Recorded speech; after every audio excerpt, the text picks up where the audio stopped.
तू मला मंदिरात शोधतोस, पण ऐक, मी दगडात नाही, भावनेत आहे.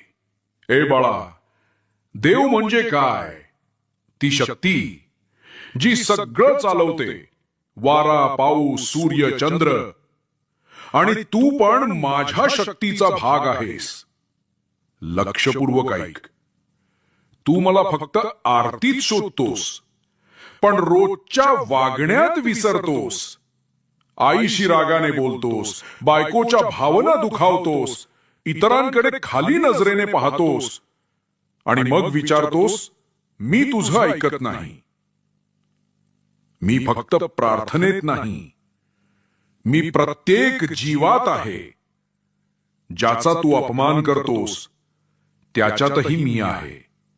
मी प्रत्येक श्वासात, प्रत्येक माणसात आहे. म्हणून सांगतो बाळा,